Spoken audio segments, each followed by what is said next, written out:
New York, New York, a hell of a town. The Bronx is up, but the battery's down. The people ride in a hole in the ground. New York, New York, it's a hell of a town.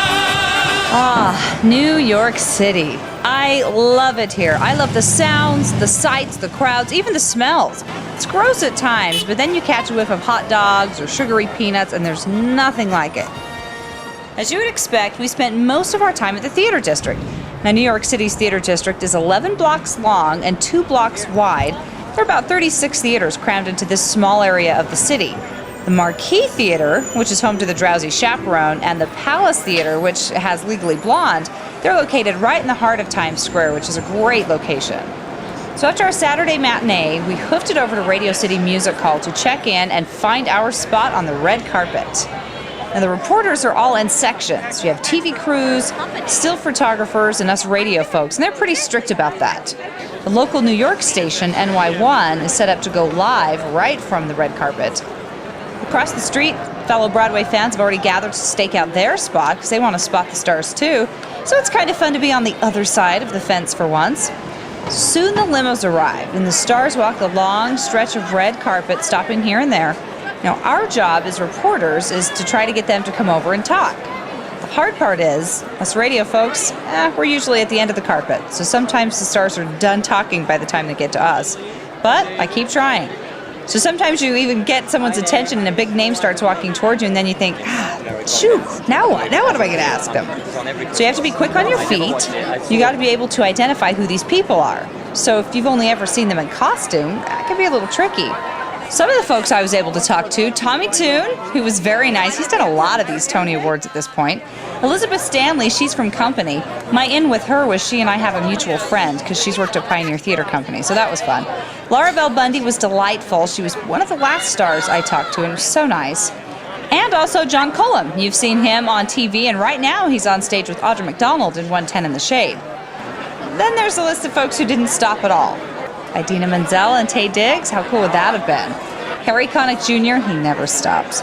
Angela Lansbury, Liev Schreiber with Naomi Watts, Ben Vereen, Sutton Foster, I would have killed to talk to Sutton, Felicity Huffman from Desperate Housewives, and many, many, many others, too numerous to mention.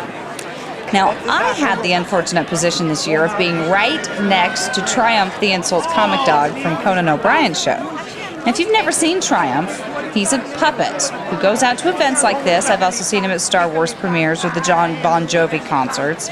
And he insults people. That's his shtick. Now, sometimes he's funny. This time, he was not. I can't compete with Triumph. Stars would gravitate towards him, not even see me or hear me. Plus, the crowds gathered for Triumph would be so big, it was hard for me to even see around the group to see who else was coming up the carpet.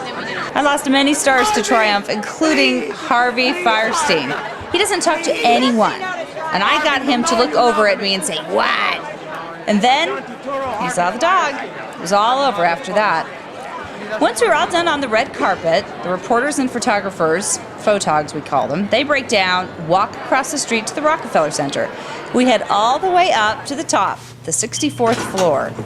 From the 64th floor, you have amazing views of Manhattan. Central Park, over to my left, Statue of Liberty, the Empire State Building out to the right. I get giddy every time I walk in there. This is the press room. And now after someone wins a Tony, they're escorted across the street where we're able to ask questions. Tables are set up with our places marked. All types of reporters are in here together. TVs are set up around the room to watch the awards. So we plug our audio cables in here and string the cord along to here. This was my spot. Good view of Central Park and the winner's podium too. After grabbing a bite to eat, we settle in for the start of the awards. Talk about chills when one from a chorus line kicked in. It almost brought tears to my eyes. What a great opening. And here we go. Wanting this video to be like the opening of the introduction of the Tonys, my husband made me do this move. I thought it was a little stupid.